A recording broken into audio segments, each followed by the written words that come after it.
to talk about how to hit a low shot versus how to hit a high shot, okay? I want you guys to work on this today when we're practicing. Practice hitting different shots, controlling your trajectory up and down, okay? The very basics of it, in order to hit a low shot, all I'm gonna do is I'm gonna move the ball further back in my stance and get the grip, the handle of the club leaning more towards the target, okay?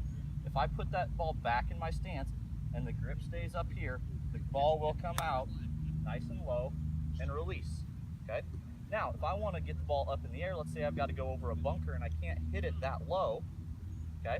All I'm going to do is move the ball further forward in my stance. I may open the club a touch, personal preference on what you feel more comfortable with, but when I move the ball up in my stance, notice how the grip isn't leaning forward as much anymore.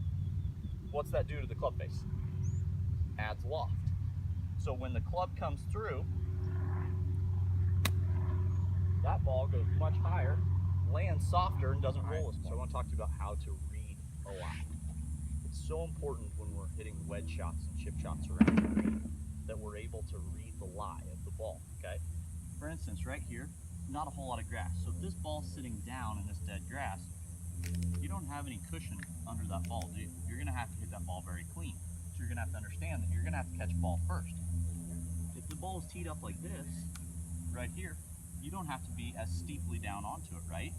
Look at how your wedge, you'd have to get down on that one. Well, this one, you can hit it from right there, okay? And over in the rough, if I come up here and drop one on this hill, okay, you gotta be able to read this lie too. If your ball were to stop right here and you don't change your setup to that hill, it's gonna be hard to hit a shot. So you've gotta be able to read every lie and adjust to it. An important thing that I always did when I was playing was I would find a similar condition to make my practice swing in, okay? So if my ball's sitting on dirt, I'm not gonna walk over to the grass and make a practice swing. I'm gonna go find a dirt lie and make practice swings there. Awesome. Nice divot, started at the ball on the target side of the crease. All right, guys, so I wanna go over the basic fundamentals that you need to know to get out of the bunker, okay? A lot of people are afraid to hit it into a bunker. Once you have the technique down, hitting a bunker shot is actually really easy, okay? So I want you to get comfortable today with understanding the technique we're gonna use to get out of the bunker, all right? So I'm gonna go over the basics for you. I'm gonna open the face because I want to expose the bounce of the club. Remember we were talking about using the bounce on some of our chip shots when we're trying to hit high flop shots and not take a divot? We're gonna use that back edge. The club's gonna bounce off the sand, okay?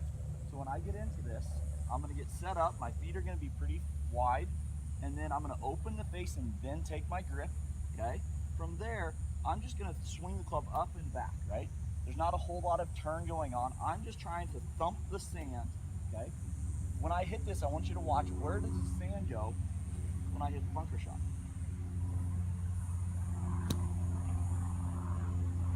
Notice how some of the sand carried out of the bunker, right?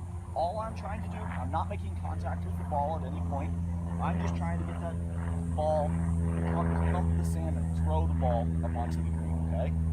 From there, it's a matter of practice and getting comfortable with a different style of shot that you want to play. Whether you want to carry it far with spin or have it just carry out of the bunker and release. Okay? That's all practice and developing that feel, okay? Questions?